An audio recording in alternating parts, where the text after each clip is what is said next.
에스겔 43장 13절부터 27절까지입니다. 그 가운데 13절부터 17절까지 제가 먼저 읽습니다. 제단의 척수는 이러하니라.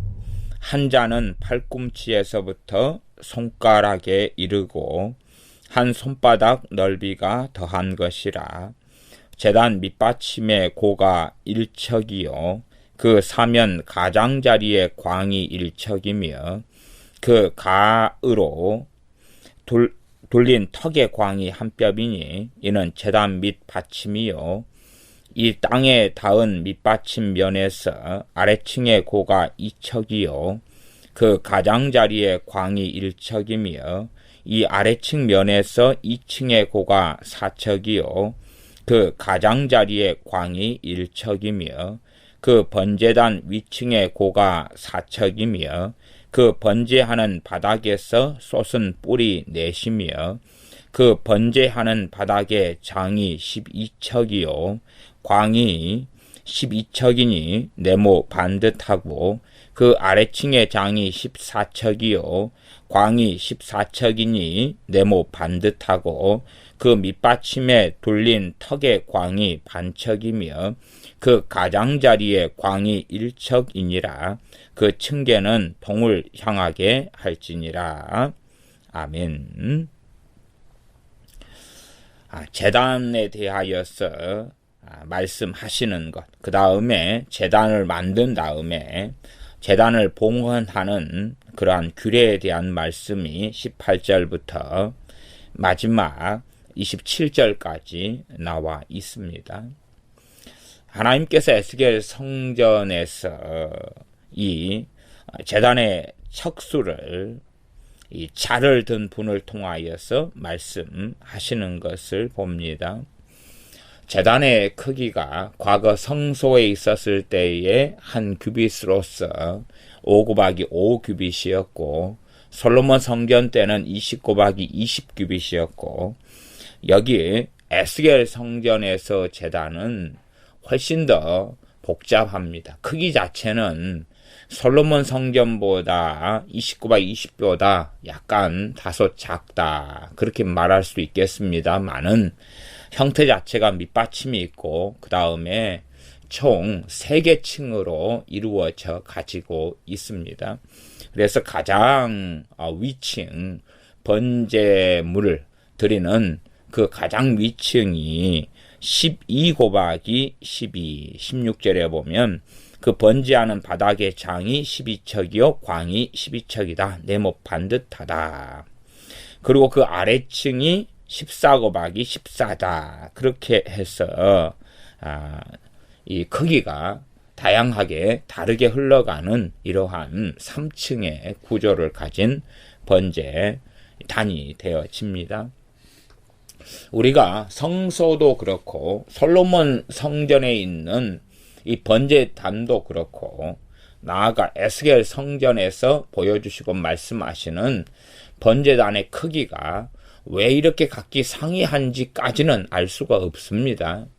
그러나 번제단의 치수 자체가 사람들이 임의적으로 만들어내고 도용한 치수가 아니라 하나님으로부터 계시된 치수라는 사실이 중요합니다. 진리는 하나님께서만이 가지고 계시지 사람이 만들어내는 것이 아닙니다. 하나님께서 예배를 받으시며 하나님과 만나 주시는 것, 정말 참된 거룩함은 하나님만이 가지고 계시기 때문에 그 거룩함의 기준을 하나님만이 정확하게 알고 계실 뿐입니다.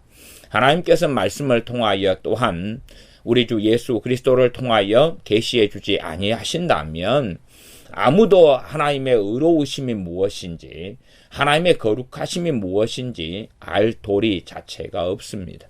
우리가 타락하고 죄 지은 다음에 우리의 양심이 더러워지고 우리의 영혼이 부패되었고 마음이 부패되었기 때문에 하나님께서 첫사람 아담을 통하여서 알려주신 하나님을 아는 영광, 하나님을 아는 지식을 다 상실하고 잃어버리고 말았습니다. 하나님의 계시의 말씀이 아니고서는 하나님을 절대 알 수가 없습니다.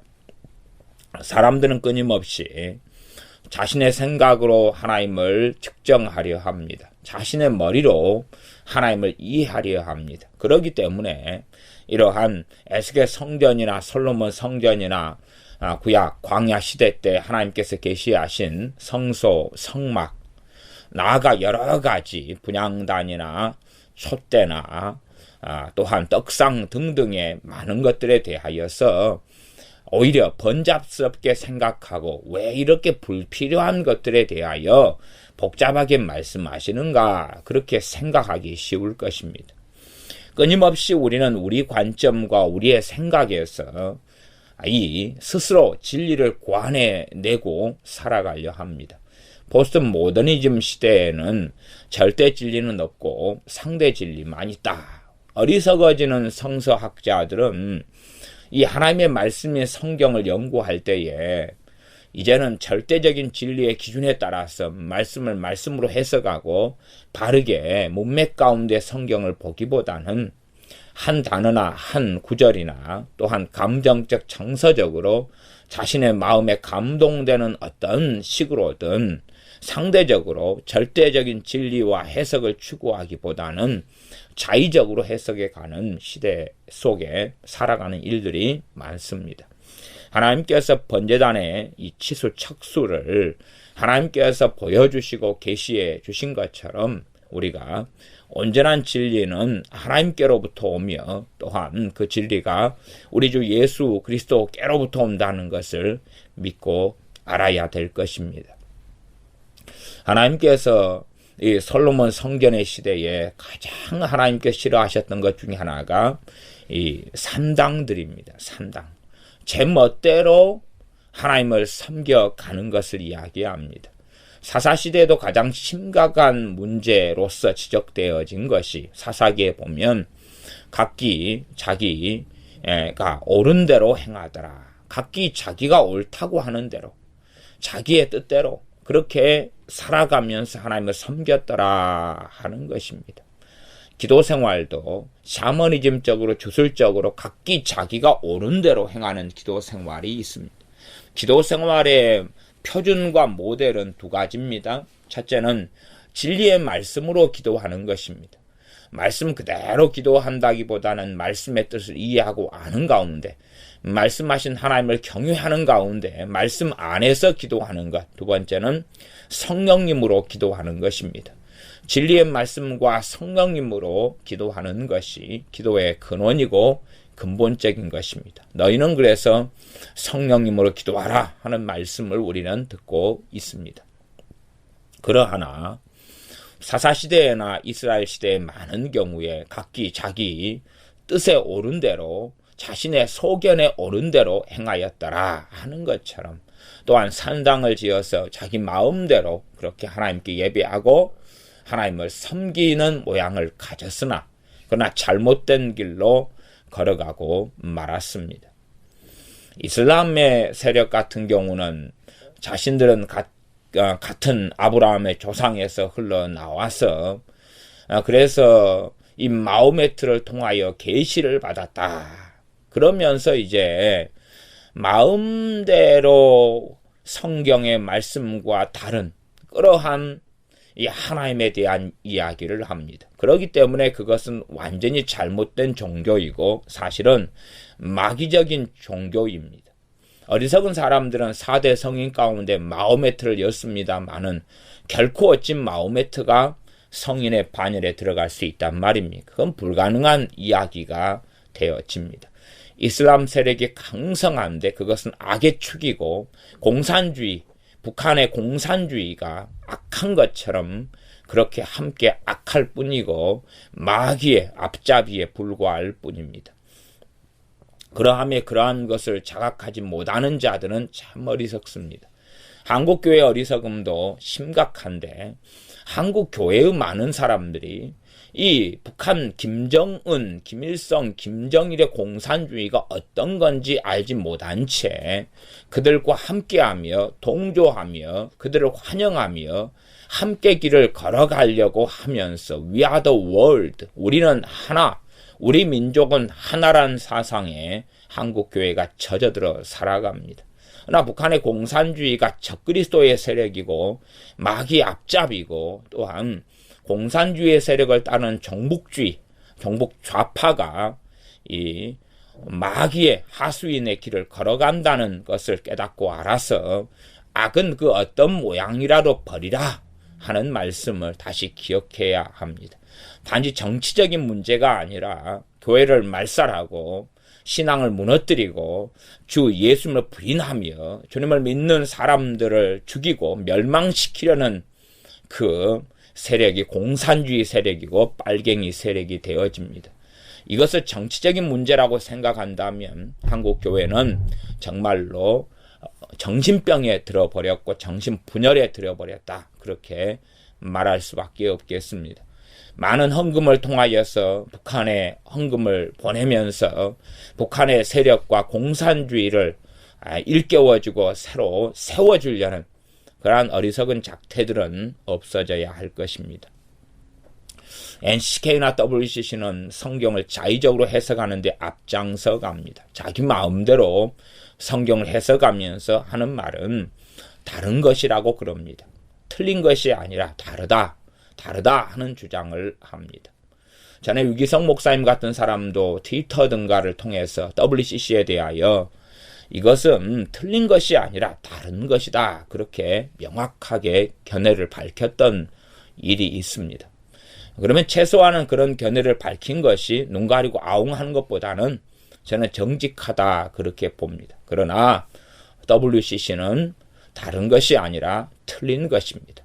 그렇게 잘못 알고 있다면 성경의 말씀의 진리가 이제 얼마나 왜곡돼 갈는지 우리가 생각해야 됩니다. 제단의 규격은 하나님께서 알려주시는 거지 우리가 이제 솔로몬 성전의 제단 규격대로 에스겔 성전에도 같이 하자, 아니면 과거의 성소 성막 시대 때 규격이 5 곱하기 5였으니까 그대로 하자 등등으로 우리가 정할 수 있는 것이 아닙니다. 하나님께서 계시해 주신 것이 진리일 뿐이고 때로는 진리의 말씀이 우리가 이해되지 않더라도 이것이 왜 이런 치수가 나왔는지 왜 이런 말씀이 나왔는지 이해되어져야 믿는 것이 아닙니다. 오히려 우리가 하나님의 말씀에 대하여 때로는 우리의 이해의 범주를 넘어서더라도 아멘 하고 받아들여야 하고 순종의 길을 걸어갈 때에 어느 때가 되면 우리의 믿음의 분량에 맞게 주님께서는 깨닫게 해주실 것이고 성령님께서는 진리의 길로 더 깊이 인도해 가시는 과정을 걷게 될 것입니다. 이 제단 위에 번제물, 화목제물을 올려서 태웠습니다. 이 제단이 어떤 제단입니까? 우리 주 예수 그리스도가 화목제물 되셔서 하나님과 죄인인 우리 사이를 이제는 연결시켜주며 중보가 되시는 그 제단이며 화목케 한 제단이며 우리의 죄를 짊어지신 곳이 되어집니다. 과거에는 제단이 가로 세로가 하나로 5 곱하기 5나 20 곱하기 20 곱하기 높이가 10인 솔로몬 성전의 제단이 그랬으나 여기서는 이 층들이 다르고 고가 다른 것을 봅니다. 그렇게 따지면 우리가 이제 주님의 십자가의 진리와 복음은 같은데 그렇게 주의 말씀을 깨닫고 알아가는 여러 여정들이 있다 하는 것으로 이해하면 좋겠습니다. 진리를 알아가며 주님을 알아가는데 여정마다 과정마다 이 치수가 달라지는 것처럼 달라진다. 그러함에 단지 예수님을 믿는 것만으로 충분하지 않다는 것입니다. 예수를 믿는 것만으로 우리가 이제 신앙의 여정이 끝났다 그러면 안 되는 것이고 예수를 믿는 것은 이제는 새롭게 거듭나서 하나님의 자녀가 되어서 출발하는 것입니다.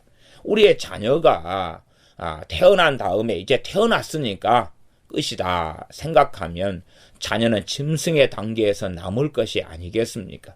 사람처럼 말도 배우지 않고 겨우 기어다니거나 이렇게 숟가락으로 밥을 먹지도 못하는 존재로 자녀를 남겨놓으면 어찌 정상적인 자녀가 되겠습니까?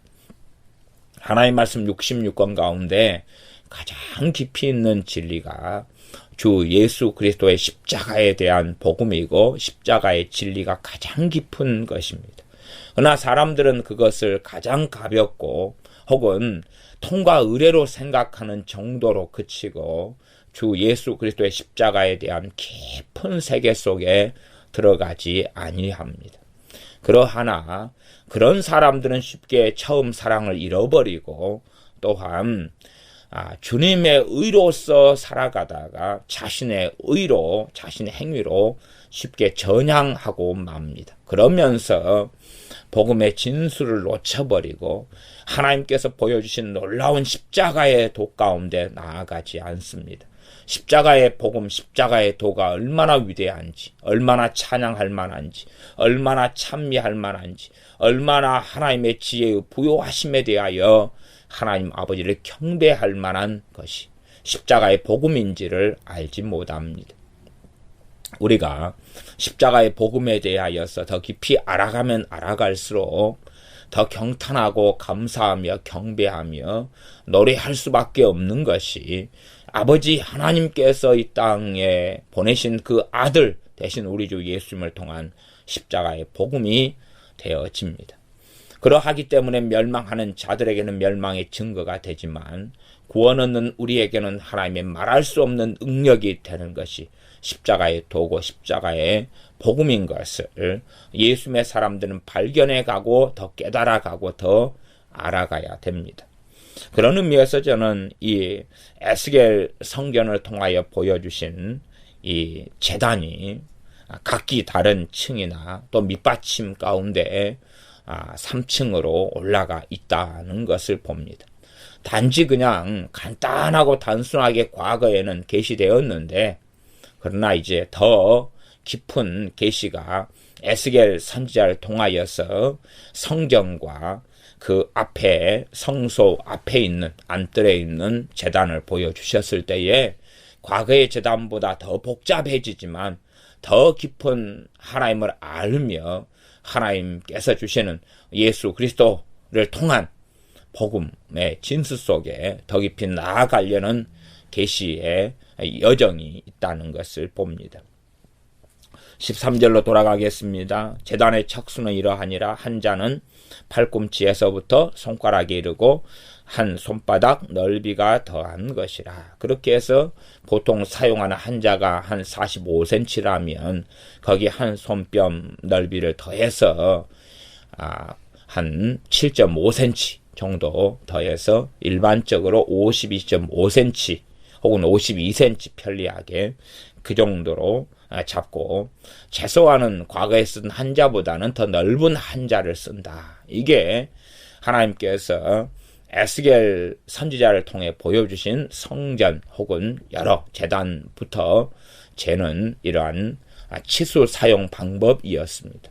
이제 하나님께서 똑같은 자를 사용하는 것 같지만 그 자보다 더 큰 자를 사용하셔서 이렇게 치수를 재시며 또한 성전에 대한 계시를 하시는 것을 봅니다. 제단 밑받침의 고가 1척이요 그 사면 가장자리의 광이 1척이다. 밑받침이 있는데 밑받침의 높이가 1척 52cm 정도 밑받침이 있다. 밑받침의 높이가 1척이고 밑받침의 사면 가장자리의 폭이 1척이다. 그리고 그 가장으로 둘린 턱의 광이 한 뼘이다. 이는 제단 밑받침이다. 제단에 밑받침이 있다는 이야기를 합니다. 14절 이 땅에 닿은 밑받침 면에서 아래층의 고가 2척이다. 밑받침이 1척이고 높이가 그 다음 제일 아래층의 높이가 2척이고 2척이다면 1척이 52cm면은 2척이면은 1m 4cm, 1m 5cm까지 나옵니다. 아래층이. 그 가장자리의 광이 1척이고 그 아래층 면에서 2층의 고.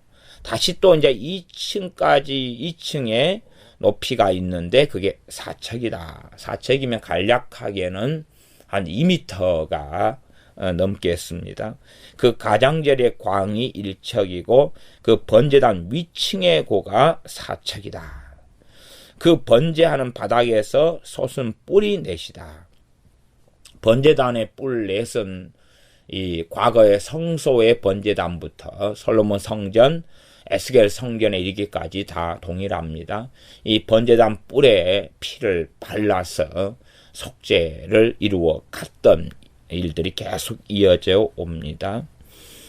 16절 그 번제하는 바닥의 장이 12척이요 광이 12척이니 네모판 듯하다. 그렇게 이제 이 제일 위층의 폭이 12 곱하기 12 그리고 17절 그 아래층은 중간층을 이야기합니다. 중간층의 장이 14 요 광이 14다. 가로 세로가 14 곱하기 14 네모판 듯하다. 그 밑받침에 둘린 턱의 광이 반척이고 그 가장자리의 광이 1척이니라. 그 층계는 동을 향하게 할지니라. 층계가 동을 향한다는 말은 동쪽에서 계단 층계를 통하여 번제단으로 올라가는 계단을 만들라 그런 이야기입니다. 그러면 층계로 해가지고 번제단으로 올라간다면은 그 앞에 전면에가 성소 지성소가 있는 건물이 보이게 될 것입니다. 나아가서 우리가 이 43장 앞에서도 살펴보았지만 앞에서 여호와의 영광이 동쪽 문을 통해서 들어왔습니다. 그렇게 동쪽 문을 통해 들어온 다음에 그 문은 하나님께서 들어오신 문이기 때문에 그 문은 폐쇄하라 라는 말씀을 우리가 살펴보았습니다. 그렇게 동쪽의 층계에서 올라가서 번제물을 드리는 것입니다. 하나님의 방법이죠. 하나님의 길, 하나님의 들어오신 길을 따라 하나님의 방법, 하나님의 뜻에 의한 주 예수 그리스도의 십자가를 이야기하지요. 우리가 마음대로 서쪽이나 남편이나 북편에서 계단을 만들어야 되는 것이 아니라 하나님께 지시하신 것이 동편이면 동편입니다. 우리는 하나님의 말씀을 순종하기 싫어하면 하나님 말씀에 귀를 기울이지 않습니다. 내 생각, 내 지혜를 믿고 살아가면서 많은 사람들이 하나님을 섬기고 믿는다라고 주장합니다. 정말로 예수를 믿는 사람들 가운데 몇 퍼센트나 얼마나 하나님 말씀 66권에 귀를 기울이고 살아갈는지까지는 모르겠습니다. 나아가 어떤 사람들은 특정한 인터넷 웹서핑이나 일정한 특정한 어떤 말씀 몇 구절 정도만 치중하고 또 말세에 살아나가는 시대니 어떻게 말세에 치중하는 사람들, 종말에 치중하는 사람들은 요한계시록 같은 것만 메어가지고 살아가면서 아직 되어져 가는 일들 혹은 되어지지 않은 미래의 일들만 보고 살지 현재를 살아가면서 하나님 말씀에 지금 순종하고 살아나가는 삶에는 별로 관심이 없는 일도 많고 나아가 가장 중요한 처음 사랑, 처음 행위를 잃어버리고 자신의 행위에 치중한 채로 빠져들어가는 일들도 아주 많습니다. 하나님 말씀에 무관심하여서 살아가면 하나님 말씀과 내가 얼마나 거리가 먼지 하나님 말씀에 무관심하면 하나님을 내 스스로 경외하고 생각한다고 착각하기가 얼마나 쉬운지 모릅니다. 제가 신앙생활을 해오면서 참 유감스러운 일들 가운데 하나는 뭐냐 그러면 기도 생활을 많이 하는 분들 가운데서 경험하게 되는 유감스러운 일들입니다. 기도 생활을 많이 하시는데 그런 분들 가운데 철야도 하고 금식도 하고 40일 금식도 하고 21일 금식도 하고 3일 금식도 하고 작정기도도 하고 그렇게 열심히 기도하는 분들 또 새벽에 열심히 나와서 예배드리고 기도하는 분들 가운데에서 이해하지 못할 그러한 일들을 많이 경험하였습니다. 어떤 이해하지 못할 일들이냐 그러면 기도를 많이 하는 분들 가운데 어떤 분들은 더 은혜스럽고 더 기쁨이 있고 더 성령 충만하고 더 주님과 가까운 분들이 계셨습니다마는 소수이고 기도 생활을 오랫동안 많이 했는데 유감스럽게 그 중에서 많은 사람들 다수에 속하는 사람들은 분노 가운데 살고 폭급하고 근심 가운데 살고 나이 드신 분들은 외로움 가운데 살고 나아가서 기도를 많이 한다면 하나님을 더 많이 알아야 되는데 하나님을 제대로 알지 못한다 하는 것입니다. 심지어는 기도와 말씀이 균형을 이루어 가서 하나님께 가까이 기도로 나아가는 사람들은 성령의 역사하심이 계속하여 말씀을 취하라, 말씀을 먹으라 하는 거지 않겠습니까? 그러나 하나님 말씀에는 관심이 없는 많은 일들을 보았습니다. 그러하기 때문에 기도 생활을 많이 하는데 많이 병들고 많이 고혈압, 당뇨나 우울증에 많이 시달리고 기도를 많이 하면서 귀신의 역사 속에 사로잡혀 살다가 자살해 죽는 그런 분들까지 다양하게 경험을 하면서 저분들은 기도 생활을 꾸준하게 10년, 20년, 30년이 했는데 왜 저런 결과가 일어날까 하고 제가 젊었을 때는 이해하기가 참 어려웠습니다. 왜 저분들은 기도 생활을 많이 하는데 심지어 기도 생활을 별로 안 하는 사람보다 삶의 열매가 별로 없을까? 제가 말하는 삶의 열매는 기본적으로 성령의 9가지 열매를 맺고 사는 것을 이야기합니다.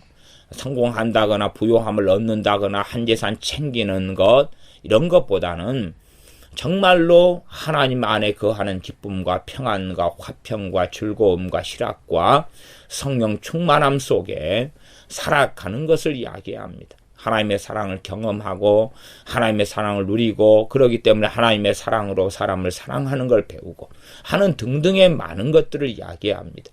그런 성령 충만 성령의 9가지 열매 등을 맺기보다는 그런 것과는 별로 상관이 없이 동일하게 기도 생활을 많이 하는데 시기하고 질투하고 미워하고 용서하지 않으려 하고 증오하고 험담하고 이간질하고 싸우고 광패하고 교만하고 독선적이고 이기적이고 하는 것들 등을 별로 벗어나지 못하는 것입니다. 왜 그럴까? 그중에 공통점을 하나 발견했는데 그것은 하나님 말씀에 별로 관심이 없더라 하는 것입니다. 하나님 말씀은 내 몫이 아니야. 하나님 말씀엔 난 부르심 받지 않았고 난 기도에 부르심 받았어 하는 생각이더라 그 말입니다. 그러나 진리의 터 위에 서야 하지 자기의 식으로 기도하고 열심히 기도하다 보니까 당장은 이제 큰 문제가 없게 보입니다. 왜? 이제 믿었을 때 기도 생활은 초신자이기 때문에 좀 어려운 이야기지만 하나님께서 봐주시는 측면이 있지 않겠습니까? 우리가 외국인으로서 미국 사람에게 말을 하면 그 사람들이 외국인이 말하는구나. 그리고 좀 봐주고 그 사람들이 우리에게 말할 때도 좀 느리게 말해주고 외국인이기 때문에 그렇게 하는 측면이 있지요.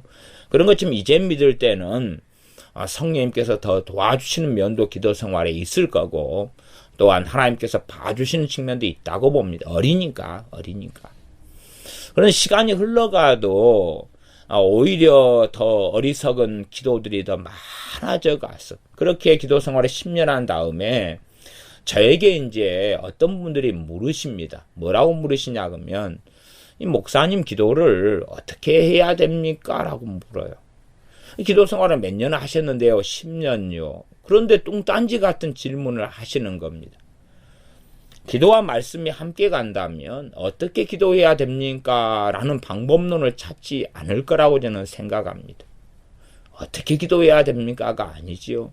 하나님을 알아가는 것만큼 더 잘 기도할 수 있을 테니까요. 하나님을 알아가고 있는데 기도를 더 잘하게 되지요. 어떤 단어, 어떤 기도 제목으로 해야 됩니까? 기도 제목의 문제가 아니겠죠. 정말 그의 마음 가운데 하나님을 경외함이 있느냐겠지요. 사람은 사람의 뱃속을 다 잘 살피지는 못합니다.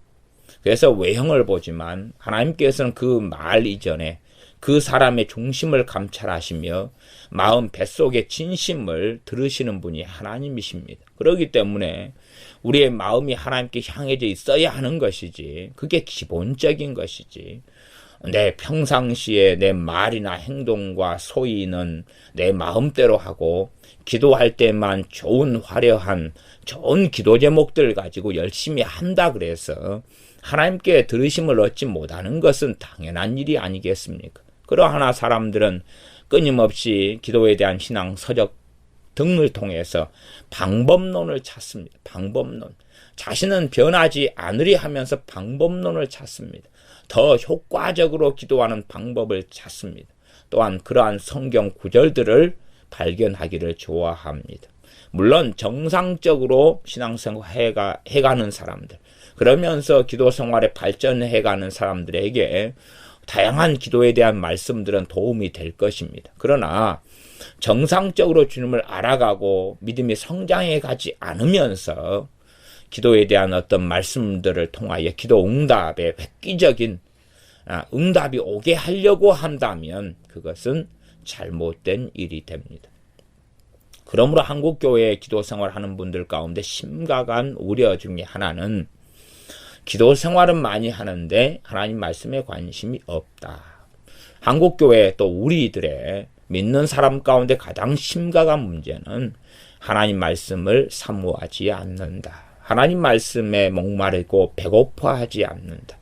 주님께서 광야에서 시험 받을 때에 사람이 떡으로만 사는 것이 아니라 하나님 입에서 나오는 모든 말씀으로 산다고 말씀하신 모든 말씀, 66권 모든 말씀입니다. 부분적인 말씀이 아니라 말씀으로 산다. 영혼의 양식이 성경 66권이다. 는 것은 우리가 상식적으로 압니다. 그러나 알지만 말씀으로는 살지 않으려 합니다. 말씀을 사모하는 믿는 사람들을 만나는 것은 참 희귀한 일이 되었습니다. 하나님 말씀을 사모하는 사람들, 하나님 말씀을 사랑하는 사람들을 만나는 것은 드문 일이 되었습니다. 하나님 말씀을 통해서 자신에게 유익되는 것들을 발견하려는 사람들은 간간히 있습니다. 무슨 말씀을 통해서 내가 놀라운 삶, 위대한 삶, 열매 있는 삶, 획기적인 삶을 살까? 그런 분들은 종종 있으나 정말로 진리의 말씀을 사모하고 사모하는 사람들은 드문 실정입니다.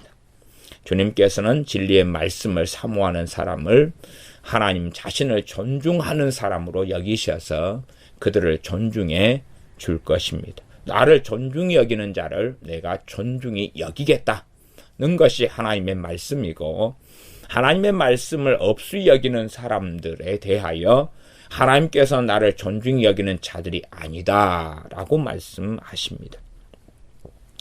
그래서 하나님의 이 에스겔 선지자를 통해 계시하신 제단에 올라가는 층계가 동쪽을 향한 층계였다는 것입니다. 동쪽에서부터 올라가는 층계였지요.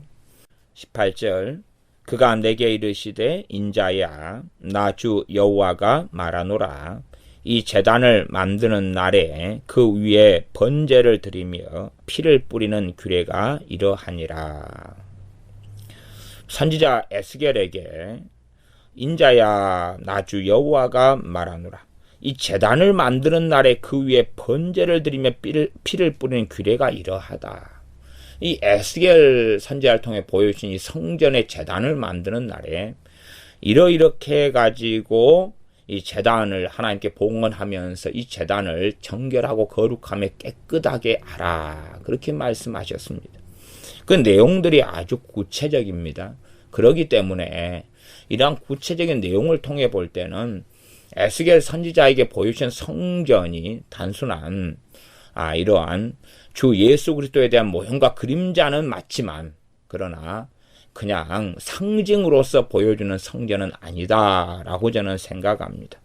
44장에는 성전 출입에 대한 규례가 나왔고 레위인들에 대한 이야기 등등 여러 가지 44장 23절에 보면 내 백성에게 거룩한 것과 속된 것의 구별을 가르치며 부정한 것과 정한 것을 분별하게 할 것이며 송사하는 일을 재판하고 하는 등등의 제사장들이 해야 될 규례에 대하여 규정에 대하여 이 44장은 17절부터 쭉 나와 있습니다. 아주 구체적이지요. 그리고 많은 부분이 이 모세 오경에 나와 있는 말씀과 대동소이한 말씀들이 나왔습니다. 그러함에 단지 에스겔 성전이 상징적인 성경이 아니고 하나님께서 보여주신 제시하신 이스라엘이 유다가 하나님 앞에 깨어서 살아가고 하나님을 참으로 경외하고 섬길 때에 실상은 이 정도의 성전을 지을 수 있는 것으로 저는 생각하고 이해합니다. 그런 가운데 아주 구체적으로 이 제단을 만든 다음에는 이렇게 봉헌해야 된다. 단지 상징적인 제단에 불과하다면은 봉헌하는 것까지를 지시하고 말씀할 이유는 없겠습니다. 그러나 과거의 성막을 봉헌하는 것, 또한 제사장이나 대제사장을 세우면서 정결의식을 하는 것, 솔로몬 성전을 지으면서 봉헌하는 것, 이런 것처럼 제단을 만들고 그 제단 봉헌에 대한 구체적인 지침, 구체적인 규례를 말씀하시는 것을 볼 때에 이 에스겔 성전이 솔로몬 성전처럼 지어졌어야 될 성전이라. 스룹바벨 성전이 솔로몬 성전보다 못한 아주 볼품 없은 성전을 지었지만 그러면서 그들이 다시 신앙을 회복하고 하나님 앞에 살아나갔는데 제가 믿기로는 주님께서 오시기 전에 이러한 헤롯에 의한 헤롯 성전이 아니라 정말 유대인들, 이스라엘 사람들 손으로 지어진 이러한 독립국가로서 그러면서 에스겔 성전을 지을 정도로 하나님을 경외하고 하나님 앞에 똑바로 서서 하나님을 믿었어야 될 백성들, 그렇게 이스라엘에 대해 하나님께서 기대하시는 청사진이 에스겔 선지자를 통해 보여주신 이 성전까지 지을 수 있는 그러한 민족적인 국가적인 역량을 갖추는 거라고 저는 믿습니다. 그러하지 누가 자녀를 낳아놓고 어리버리하게 살다가 천덕꾸러기가 돼서 인생을 마치는 것을 원하지 아니하는 것과 마찬가지겠지요. 하나님께서 아브라함에게 너 자손을 통하여서 이 제사장 나라를 세우겠다. 제사장 나라를 세우겠다. 하나님께서는 이스라엘을 통한 얼마나 원대한 뜻과 계획을 가지고 계셨겠습니까? 그러나 이 세상 전체 민족 가운데 가장 악한 민족 중에 하나가 이스라엘이었다는 것을 우리는 신약과 구약을 통해서 끊임없이 발견합니다. 가장 패역한, 그래서 하나님께서는 이스라엘 족속에 대하여 패역한 족속에게 이르라 라고 말씀하시는 겁니다. 저는 이 전 지구상의 가장 패역한 이 족속이다 그러면은 크게 한 세 부류를 꼽습니다. 첫 번째는 이 이스라엘. 그건 성경적으로 하나님 말씀한 거니까. 저는 반유대주의자가 아닙니다. 지금도 이스라엘 위하여 기도하는 사람이고 이스라엘이 하나님께 돌아오기를 기도하는 사람입니다. 반유대주의자에 대한 이야기가 아니라 성경 66권 상에서 끊임없이 배역하고 패역한 인민족이 이스라엘이다. 그러므로 그들이 하나님께 패역하지 아니했다면, 그리고 하나님을 참으로 경외하고 살았다면 에스겔 선지자를 통해 보여준 성전까지 지을 수 있는 그 정도의 위대한 민족과 국가가 되었고, 하나님께서 이들에 대하여 꾸고 있는 꿈이 이런 꿈이었다는 것입니다. 우리가 자녀를 낳은 다음에 자녀에 대하여 최소한 부모로서 기대치를 가지고 있지 않습니까? 기대치가 없는 이 부모란 것은 자녀를 바르게 양육하지 않는다라고 저는 생각합니다. 얼토당토하는 기대치는 문제가 있겠지만 자녀를 바르게 양육해 가면서 자녀에 대해서 꿈을 꾸고 또한 자녀가 바른 꿈을 갖도록 그렇게 양육해 줘야 되는 것이 부모의 당연한 의무가 되어질 것입니다. 하나님께서 이스라엘을 선택하시면서 그들에 대하여 가지고 계신 청사진, 그들에 대하여 가지고 계신 꿈이 있는 것입니다. 주님께서 사도들을 세우시고 교회를 주님의 피로 세우시면서 가지고 계신 청사진이 가지고 있는 것입니다. 주님께서 교회에 대하여 원하는 기대치가 있는 것이고, 그래서 빌립보 교회를 향해서는 사도 바울을 통해 빌립보서를 쓰는 것이고, 에베소 교회를 향해서 에베소서를 쓰는 것이고, 고린도 교회를 향해서 고린도 전서와 후서를 쓰는 것이고, 소아시아 7교회에 대해서는 요한계시록에 자신의 제자 사도 요한을 통해서 서신을 써서 보내시는 것입니다. 잘못된 것은 바로잡고 또한 온전한 길을 걷도록 주님께서는 기대하고 원하시는 것입니다. 그러한 주님의 기대치가 있습니다. 그래서 역사적으로 유대민족, 이스라엘 민족이 가장 패역했고 나아가서 우리 한민족이 정말 패역하고 악한 민족이다. 그러니 악에서는 악이 나올 수가 있지요. 그래서 우리가 이 한국 민족 가운데 절반의 북한이 악의 축인 것을 우리가 압니다. 야, 김정은만 악하다. 그것은 아닙니다.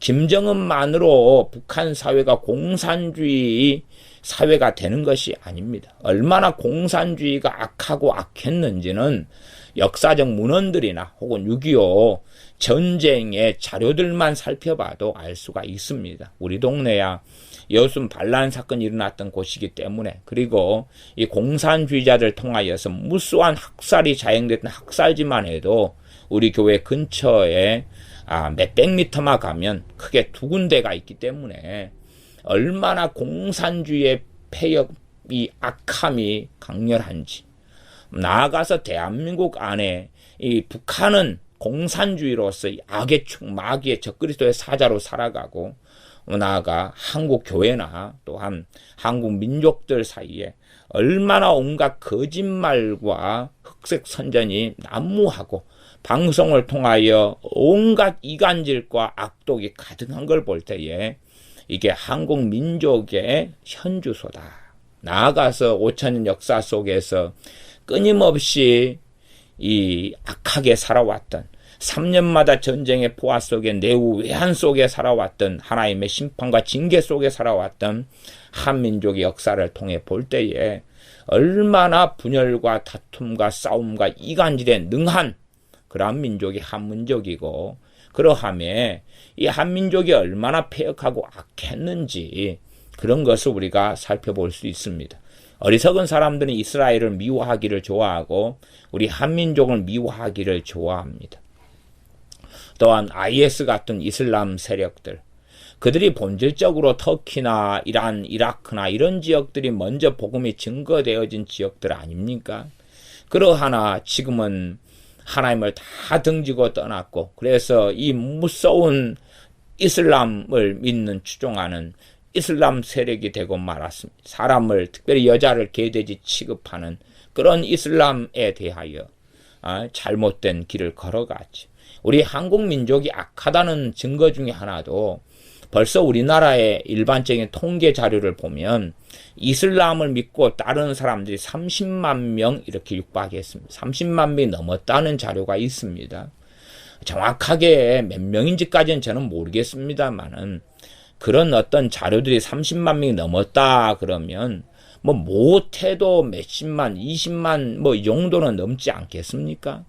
그러함에 얼마나 이 악한 이슬람을 추종하고 사람들이 달려가는데 능숙한지, 지금 IS 이슬람 과격분자가 코란에 근거해서 행하는 일들을 통해 볼 때에 얼마나 이 악의 축이 되어져 가는지, 아람 민족이 그러한지를 알 수가 있습니다. 이러한 아람 민족에 대한 하나님의 심판들은 사실상은 이 에스겔서나 다른 선지서들에 많이 나와 있었습니다. 그래서 제단을 만드는 규례가 이러하다. 제단을 이제 만든 다음에 제단에 피를 뿌리는, 번제를 드리며 피를 뿌리는 규례가 이러하다. 번제와 그리고 피를 뿌리는 규례를 통하여서 이 제단을 깨끗하게 하는 것입니다. 19절입니다. 나 주 여호와가 말하노라. 나를 가까이 하여 내게 수종드는 사독의 자손 레위 사람 제사장에게 너는 어린 숫송아지 하나를 주어 속죄 제물을 삼되. 지금 이 선지자 에스겔에게 먼저 말씀하시는 건데, 이 번제단을 만든 다음에 번제단에서 이 정결케 하는 예식을 주관할 사람이 누구냐 그러면 사독의 자손 레위 사람 제사장이라는 사실, 아주 구체적이지요. 그들을 통하여서 첫째는 어린 숫송아지 하나를 가지고 속죄 제물을 삼아라. 20절 너가 그 피를 취하여 어린 숫송아지 피를 취하여 제단의 네 뿔과 아래층 네 모퉁이와 사면 가장자리에 발라 속죄하여 제단을 정결케 하고 20절에 보면 너가 그렇게 나왔습니다.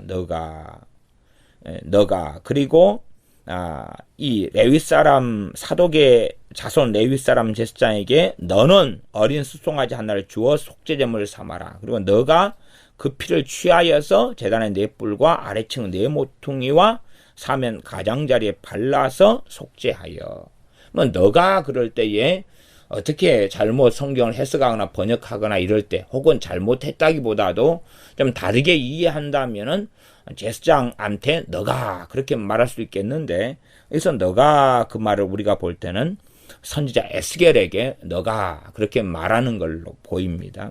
참으로 그럴 때는 어떻게 보면 난해하고 어떻게 보면 아주 현실적이고 이해가 쉽기도 합니다. 21절 그 속죄 제물의 숫송아지를 취하여서 저는 성전입니다. 전에 성전에 정한 처소 곧 성소 밖에서 불사를 찌며 속죄 제물의 숫송아지를 성전에 정해진 장소에서 불살라라. 그래서 먼저는 숫송아지를 그 피를 가지고 제단 네 뿔에 바르는 것이고 그 다음에 이 속죄 제물이죠. 그 다음에 성전의 정한 처소에서 불살라야 된다. 22절 다음 날은 흠없는 수염소 하나로 속죄 제물을 삼아 드려서 그 제단을 정결케 하기를 숫송아지로 정결케 함과 같이 하고 그러면 첫날에는 숫송아지고 다음 날에는 수염소지요. 수염소 23절 정결케 하기를 마친 후에는 흠없는 숫송아지 하나와 때 가운데서 흠없는 수양 하나를 드려라. 그럼 정결케 하기 마친 다음에는 그 다음에 숫송아지 하나하고 수양 하나입니다. 첫날에는 숫송아지고 둘째 날은 수염소고 그 다음에는 숫송아지와 수양이에요. 왜 이렇게 됐는지 자체를 모릅니다. 하나님께서 명령하실 뿐이고 사람은 순종할 뿐이다 하는 것입니다. 어리석은 사람들은 하나님의 말씀을 자기식으로 생각해서 딴지를 자꾸 걸려고 그럽니다. 그러나 그것이 아니라 우리가 해야 될 것은 정말로 하나님은 공의로우신 분이며 거룩하신 분이기 때문에 그 거룩하심과 공의 속에서 나오는 명령에 우리는 다 이해하지 못해도 순종해야 한다는 사실입니다. 나아가서 24절에 나 여호와 앞에 받들어다가 제사장은 그 위에 소금을 쳐서 나 여호와께 번제로 드릴 것이며 소금을 쳐라. 그 번제 제물 위에 소금을 쳐라. 소금 언약이라는 것이 있었습니다. 소금은 변하지 않는 것이지요. 소금을 통해서 변하지 않게 하는 것이고 이 번제물이 오염되거나 상하지 않게 유지하기도 했겠지요. 그러나 당일에 번제물을 태우고 처리하는데 굳이 소금을 뿌릴 필요가 있겠느냐. 하나님 명령에 소금을 뿌리라는 게 단지 번제물을 부패하지 않게 하는 것보다 더 근원적인 의미가 있다는 것을 우리가 알 수가 있겠습니다. 이렇게 번제단 하나만 해도 하나님께 번제를 드리기 위해서 얼마나 정결케 만들어야 된 예식이 복잡한지 모릅니다. 그만큼 하나님께서는 정말로 거룩하신 하나님이신 것을 계시하시는 것입니다. 너무나 하나님은 거룩하시기 때문에 그냥 아무 밥상 같은 것, 아무 돌멩이 같은 것 위에 아무렇게나 해가지고 하나님께 제사하고 예배하고 제물을 드려서는 안 됩니다. 그건 가능하지 않은 이야기입니다. 이런 하나님께 정하신 규격 가지고 번제단을 복잡하게 만들어서 이제는 바로 그냥 아무 짐승을 가져다가 제물을 삼아서 하나님께 제사하고 예배하면 될 것 같으나 그게 아니라는 사실입니다. 하나님께 제사하고 예배하는 이 번제단 이거 하나만도 깨끗하게 만드는 걸 정결케 하는 건데 이것을 깨끗하게 만들기 위한 절차가 아주 복잡합니다. 왜냐하면 단지 그냥 맨 처음에 숫송아지를 바쳐드리고 그 피를 사면에 뿌리고 성소 밖에서 불사르지만 그렇게 해서만 이 번제단이 깨끗해지지 않지요. 그게 21절이었고, 그래서 그 다음 날에는 흠없는 수염소로서 다시 반복해서 이 번제단을 정결케 해야 했던 것입니다. 한 번으로는, 숫송아지 한 번으로는 번제단이 정결케 되지 못하였습니다. 그래서 흠없는 그것도 수염소를 택해가지고 다시 속죄제물을 삼아서 반복해서 22절에는 번제단을 정결케 해야 했습니다. 그렇게 되어야 정결하게 되는 것이 마치게 되는 것입니다. 그게 기본적인 정결케 하는 것입니다. 그러함에 얼마나 함부로 예배하고 함부로 하나님께 나아가려는 사람들이 어리석은지 말할 수가 없습니다. 이 42장에서는 그러했습니다. 42장에 거룩한 이러한 곳들이라고 말하는 성전에 붙어 있던, 성전에 가까이 있던 이러한 북쪽과 남쪽에 있는 방들을 거룩한 곳, 거룩한 방들이라 그랬습니다. 그곳의 용도는 기본적으로 제사장들이 성소에서 나와가지고 바깥들로 바로 가면 안 되고, 그 거룩한 제사장의 의복을 벗어놓는 곳의 장소로 사용됐고, 하나님께 바치고 드렸던 이러한 제물들을 보관하는 곳으로 사용되어졌다고 우리가 기억합니다. 42장 13절로 가면 그가 내게 이르되 좌우 골방 뜰 앞 곧 북편 남편에 있는 방들은 거룩한 방이라 여호와를 가까이 하는 제사장들이 지성물을 거기서 먹을 것이며 지성물 곧 소제와 속죄제와 속건제의 제물을 거기 둘 것이며 이는 거룩한 것이라. 또 14절은 제사장의 의복은 거룩함으로 제사장이 성소로 들어갔다가 나올 때는 바로 바깥들로 가지 못한다. 그리고 그 의복을 그 방에 두어야 된다. 이렇게 하나님 말씀하실 정도로 정말로 하나님께 나아가는 것, 또한 하나님 앞에 섬기며 제사할 때에 아무 옷이나 입고 하나님께 나와서는 안 되었습니다. 그러하며 지금 우리가 예수님을 통하여서 하나님께 나아갈 수 있다는 것, 예수님을 통하지 않고는 하나님께 예배할 수도 제사할 수도 없는 것입니다. 하나님을 경배할 수 없는 것입니다. 하나님께 찬양할 수 없는 것입니다. 예수님이 아니고서는 하나님께 나아가는 길 자체가 원천적으로 없습니다. 그러하며 이 팔레스타인에 있는 유대인들의 기도는 의미가 없고 그들의 예배는 의미가 없는 것입니다. 우리 주 예수님을 통하지 않고는 하나님께 나아가는 길 자체가 없습니다. 구약에서는 하나님께서 정해진 방식이 아니고서는 안 되었던 것입니다. 그러나 사람들은 자기가 아무 옷이나 입고 나아가고 자기 방식대로 하련다 라고 주장하겠지요. 이러한 번제단 하나만 정결케 하는 것도 쉬운 일이 아닐 정도로 정말로 하나님은 거룩하신 하나님이십니다. 그러므로 우리가 하나님께 제사하고 하나님께 지금은 예배하는 것이죠. 이 예배할 때에 가볍게 생각하고 또한 어리석게 행하여서 하나님 앞에 예배해서는 안 됩니다. 예배하는 자는 신령과 진정으로 영과 진리로 예배할지니라, 이렇게 예배하는 자들을 찾으신다고 말씀합니다. 그러나 거짓말쟁이들은 여러분이 아무렇게나 예배해도 하나님은 예배를 받습니다 그러지요. 예배 가운데 들어가는 것 중에 하나가 찬양도 그렇고 말씀도 그렇지만 기도도 예배 가운데 들어가는 것입니다. 기도가 예배가 아니라고 생각하면 그건 참 어리석은 사람들의 생각에 불과할 따름입니다.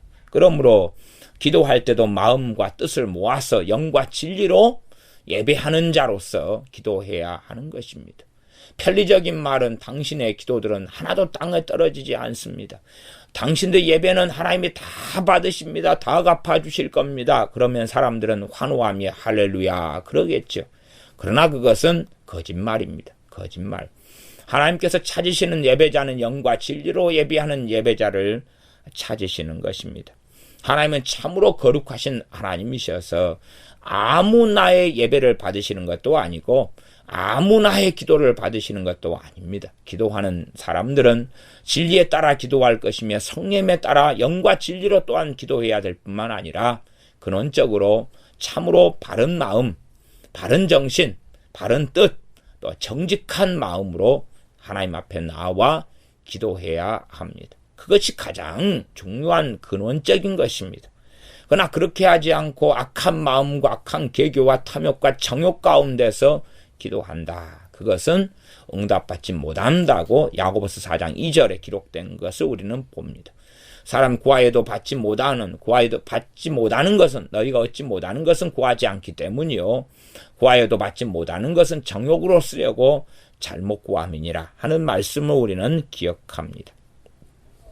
참으로 제단을 정결케 하는 것이 쉬운 일이 아니었습니다.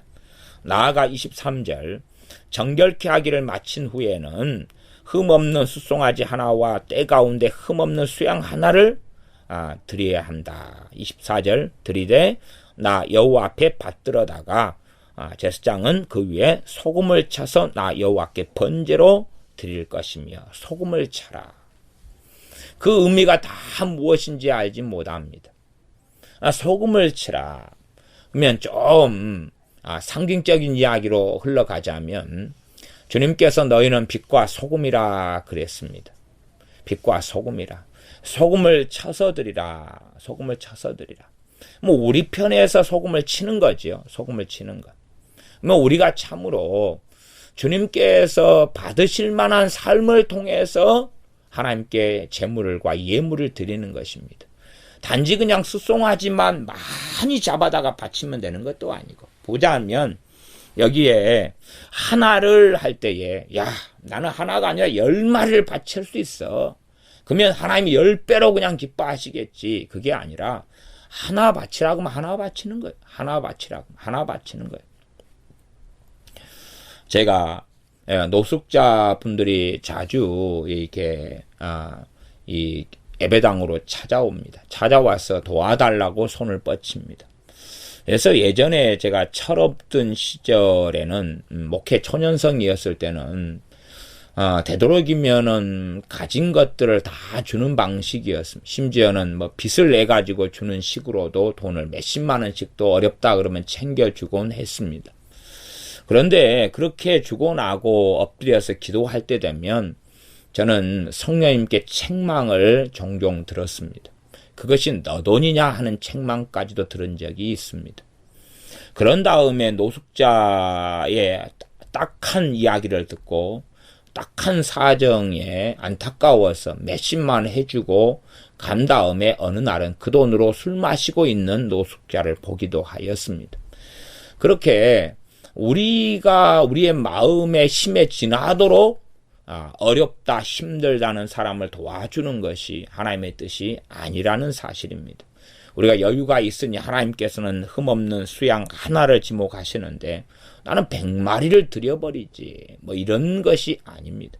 하나님이 정해놓은 곳에는 하나님이 정해진 것으로서 드려야 하는 것이고 하나님의 방식 우리의 뜻이 맞다 해서 우리의 마음이 바르다 해서 과정이 틀려서는 그것은 틀린 것입니다. 과정도 옳아야 되고 뜻과 목적도 바르게 되어져야 됩니다. 그때의 결과를 하나님께 맡길 수 있는 것이지 내가 바른 마음을 가지고 있으니까 내가 이 상태에서 행동하면 다 하나님의 뜻이 되고 하나님이 받으실 거야 하는 망상에 젖어드는 사람들이 있으나 결코 바르지 않습니다.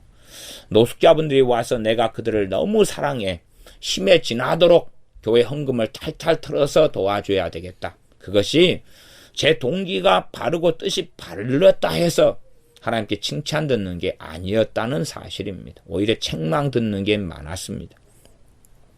그래서 이 노숙자분들이 오면 고심을 합니다. 저분은 쌀하고 김치만 담아서 보내줘야 될 사람인지 저분은 라면만 좀 안겨줘서 보내야 될 사람인지 저분은 돈 10만 원, 20만 원이나 챙겨줘야 될 뿐인지 저분은 10,000원만, 2만 원만, 3만 원만 줘야 될 뿐인지 그것을 헤아리는 것이 쉽지 않는 경험들을 하고 있습니다. 과연 얼마 정도 드려야 될지 더 때로는 많이 줄 때에 불편한 때가 많고 때로는 너무 인색하게 주었을 때도 불편할 때가 있더라 그 말입니다. 각 사람마다 다르기 때문에 정답표를 우리가 가지고 있지 않은 것, 제 자신이 가지고 있지 않은 것을 봅니다. 어떤 분은 한 2만 원, 3만 원. 최근에 어떤 노숙자분이 자주 찾아오시더라고. 자주 찾아오셔서 몇만 원씩 받아가셨어요. 다행스럽게 더 자주 찾아오면은 아마 마음이 그렇게 주님께서 돈을 더 주라는 감동이 안 올 거라 생각하는데 자주 찾아오다가 요 한 2, 3주간은 안 온 것 같아요. 그래서 책망을 하지 않아도 된 것 같습니다.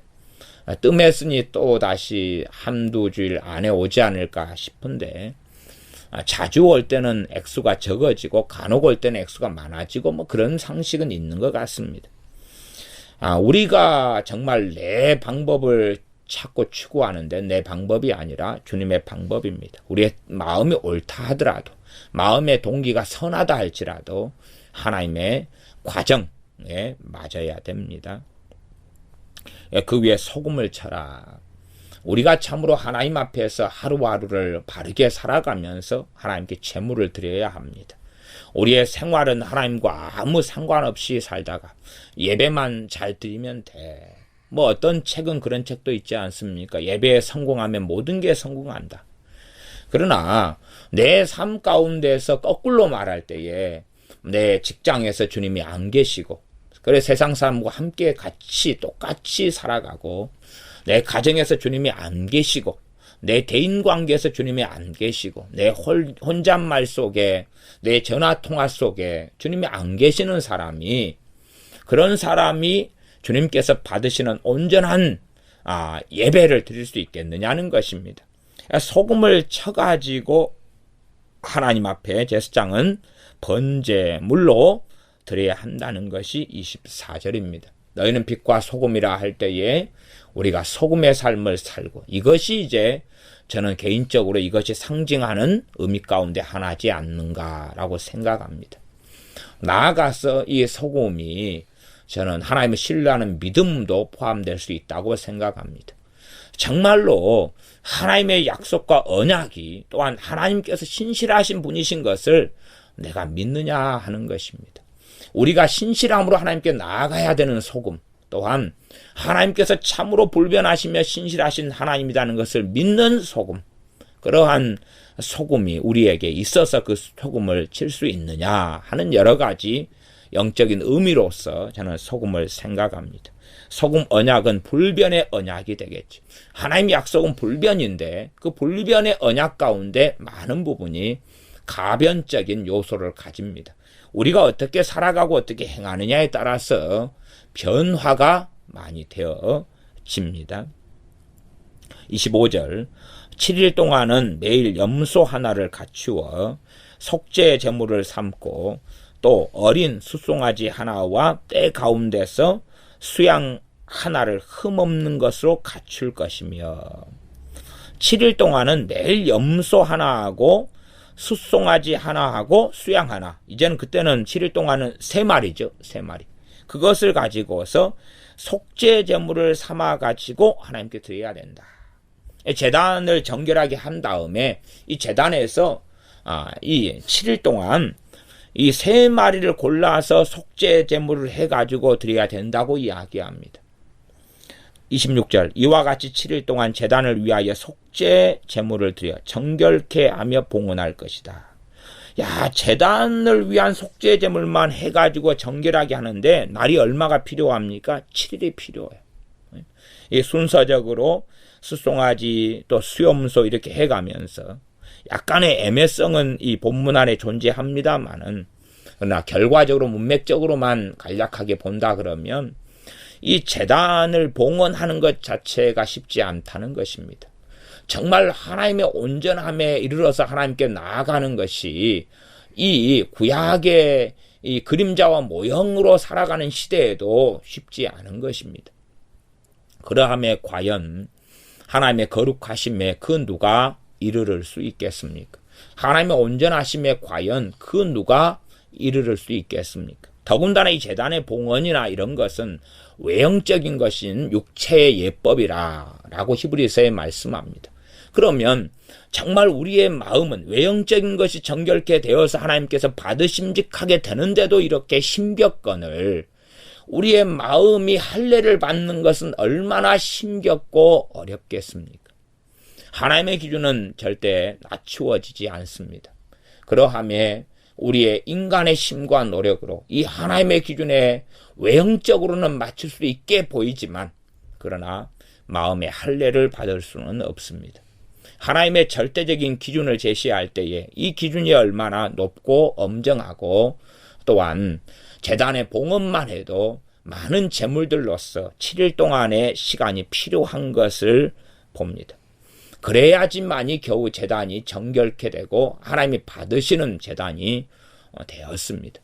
그러하면 우리 자신을 하나님께 드림은 얼마나 어렵겠습니까? 그러함에 우리가 하나님을 가볍게 생각하거나 하나님을 쉽게 생각해서 십계명 3계명에 여호와 이름을 망령되 일컫는 어리석은 사람들, 하나님을 예배를 통하여 기도를 통하여 모욕하는 어리석은 사람들이 되지 않아야 됩니다.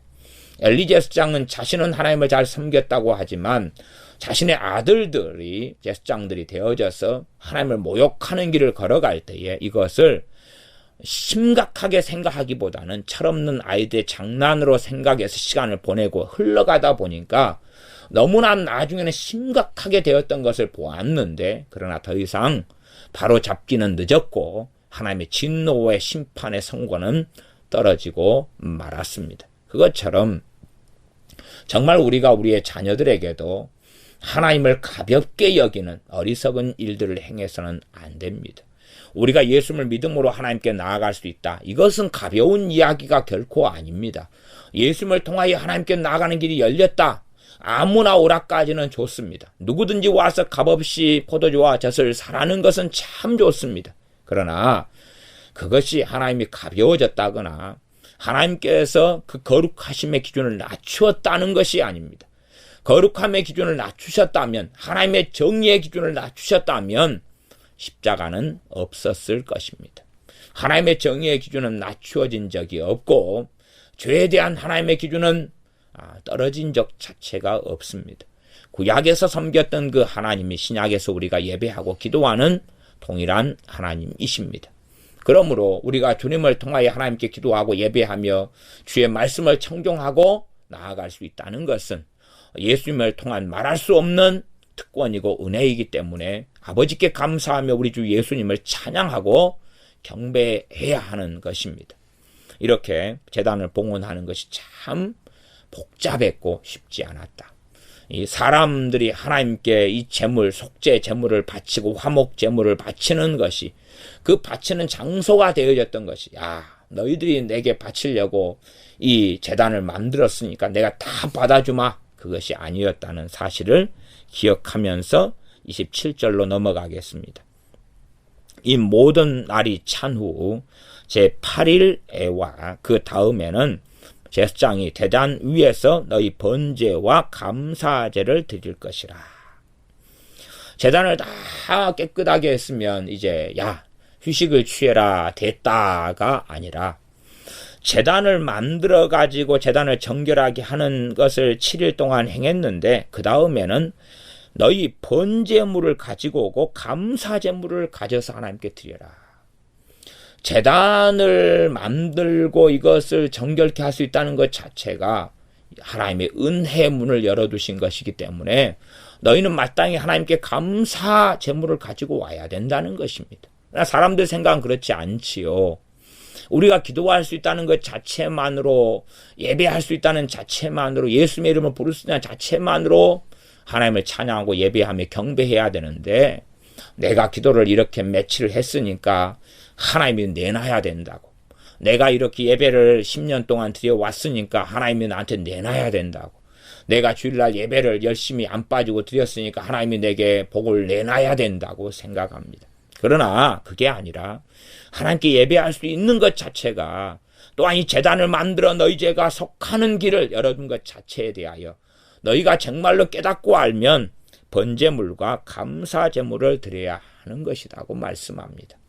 우리 주님의 십자가가 선 것은 우리가 주님 배울 때까지, 죽을 때까지 감사와 찬양을 드리고 예배와 경배를 드려도 끝나지 않을, 도무지 갚을 수 없는, 도무지 그 은혜에 답할 수 없는 그러한 일이라는 것을 알아야 됩니다.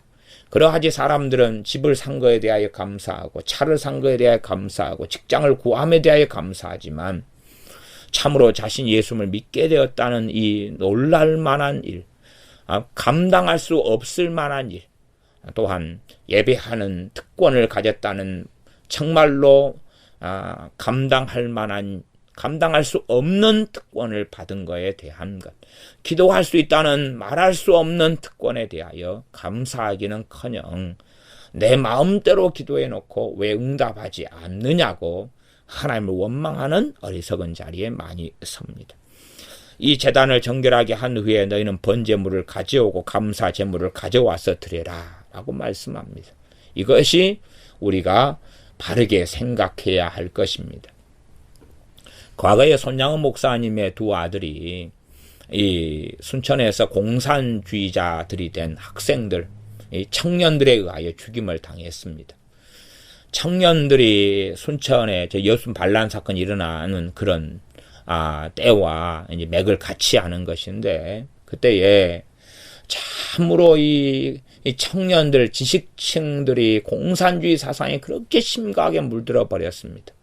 유감스럽게 지금 대한민국 사회에서도 같은 일을 봅니다. 그러나 사람들은 공산주의 사상에 자신이 물들었으면서도 물든 줄을 모르고 삽니다. 많은 노조나 대기업체를 바라보는 시각 등등도 공산주의 사상에서 오는 많은 생각들인데도 불구하고 그 실체를 발견하지 못하는 사람들을 많이 봅니다. 또한 미국에 대한 관점과 과거의 광우병 사태 같은 어리석은 일들, 다 그게 북한 공산주의에서 넘어온 생각들이고 주장들이었는데 그것을 자기의 생각과 또한 자기의 옳음으로 착각하고 살아가는 많은 사람들을 봅니다. 그러하면서 자신이 옳다 그렇게 하는 것이지요. 너희 번제와 감사제를 드릴 것이라. 손양원 목사님의 두 아들이 공산당에 의하여 죽임을 당하였는데 그 공산당들은 이 가까운 순천에 살고 있는 청년들이었습니다. 학생들이었습니다. 그들이 예수를 믿는다는 이유 때문에 목사님의 두 아들을 죽였습니다. 그때 손양원 목사님은 하나님께 오히려 감사를 드리며 감사 헌금을 드리면서 하나님께 여러 가지 감사 제목으로 감사드렸던 것을 봅니다.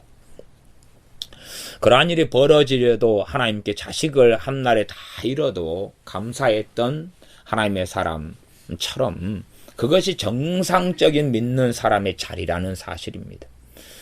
과거에 욥이 환난을 당한 다음에 주신이도 여호와 신이 또한 가져가시는 것도 합당하다라고 하나님께 경배하고 찬양했던 것을 우리가 다시 기억해야 됩니다. 27절 그리하면 하반절 내가 너희를 즐겁게 받으리라 나 주 여호와의 말이니라 하시더라. 참으로 우리가 하나님 앞에 인정받고 깨끗하게 된 다음에 제단이 깨끗하게 되어졌다. 제단이 무엇을 통해서요? 번제물을 통해서요. 우리는 하나님의 성소고 하나님의 제단 자체가 됩니다. 번제물이 주 예수 그리스도를 상징하고 예표하는 것이지 않습니까? 주님을 통하여 번제단이 깨끗게 되는 것처럼 우리는 하나님의 거하실 처소고 집이 되어지죠.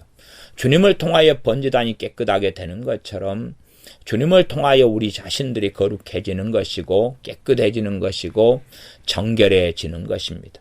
주 예수를 믿는다는 것은 주님의 의로우심을 통하여 주님의 피를 통하여 우리가 깨끗해지고 정결케 되는 거기 때문에 우리는 마땅히 예수를 믿으면서 번제와 감사제를 드리는 것처럼 하나님께 찬양과 감사를 끊임없이 드려야 할 것입니다. 그런 사람, 그런 자리에 있을 때에 내가 너희를 즐겁게 받으리라 하는 하나님 말씀이 주어지는 것입니다. 단지 여기 27절의 말씀이 외형적인 것을 말씀하는 걸로 생각하면 안 됩니다. 이스라엘 사람들은 외형적인 걸로만 생각했습니다. 말하자면 번제와 감사 제물을 바쳐라. 그러면 감사 없는 감사 제물을 과연 감사하는 마음 심령이 없는 감사 제물을 하나님이 받겠느냐 그 말입니다. 이스라엘 사람들은 겉과 속이 많이 다른 일들이 너무나 많았습니다. 마음 안에는 우상으로 가득 차면서 감사 제물, 화목 제물을 가지고 하나님께 나갑니다. 그러나 하나님과는 화목될 수가 없는 거지요. 그러므로 심령을 감찰하신 하나님 앞에서 이 감사 제물을 가지고 나갈 때는 정말 감사하는 마음이 있어야 되겠지요. 이런 사람들의 번제와 감사 제물을 하나님은 기쁘게 받으시고 그 결과로 내가 너희를 즐겁게 받으리라 하시는 것입니다. 내가 너희를 즐겁게 받으리라. 감사 제물이나 번제 제물만이 아니라 너희 자신을 내가 받겠다고 말씀하십니다. 우리는 이 주님 대신 제단을 통하여 또한 번제, 제물, 화목 제물, 속죄, 제물 되시는 주님을 통하여서 하나님의 사람들이 되고 거듭나며 깨끗게 되며 의롭게 되며 죄가 용서받고 속죄함을 얻습니다. 그리고 이제 하나님의 자녀가 되어서 하나님께 예배하며 기도하며 하나님을 섬길 수 있게 되어집니다. 주님이 아니면 하나님께서 우리를 즐겁게 받으실 수 없는 것입니다. 내 행위와 내 의로움으로써 하나님께 용납되고 하나님께 받아들여질 수 없습니다. 그러하기 때문에 참으로 이 제단이 깨끗게 되는 것이 너무나 어려웠던 것처럼 정말 우리 죄인들이 깨끗게 되는 것은 이것보다 1000만 배 이상 어려운 일이 아니겠습니까? 제단을 봉헌해서 하나님이 받으시는 것도 어려울진데 우리같이 온갖 죄로 얼룩진 자들이 하나님께 나아가 하나님께 받으시는 자들이 된다는 것은 불가능한 일이 되어집니다. 그러므로 주님의 피를 통하여 주님의 고난을 통하여 주님의 죽으심을 통하여 우리가 거룩함을 얻었은즉 참으로 말할 수 없는 그 은혜에 대하여 평생을 찬양하고 예배하는 그런 사람들이 되어져야 마땅합니다. 기도하겠습니다. 아버지 하나님, 제단을 만드는 규격들, 나아가 제단 봉헌에 대한 규례들을 통하여 하나님 말씀을 상고해 보았습니다. 참으로 주님께서 제단 위에 바쳐지는 제물이셨고 우리의 죄들 때문에 우리의 속죄를 위하여 죽으신 하나님의 어린 양이셨사오매 이러한 모든 것의 의미가 다 무엇인지는 알지 못하지만 참으로 주님의 십자가 죽으심과 고난당하심이 우리의 죄악 때문일진데 우리가 감사하며 찬양합니다.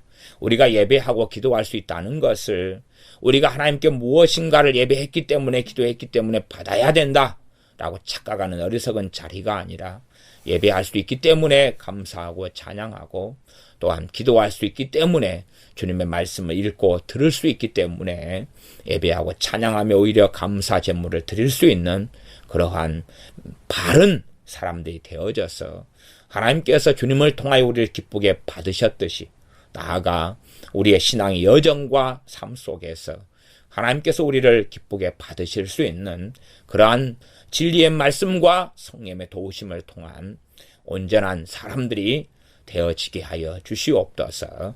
예수님의 이름으로 기도하옵나이다. 아멘.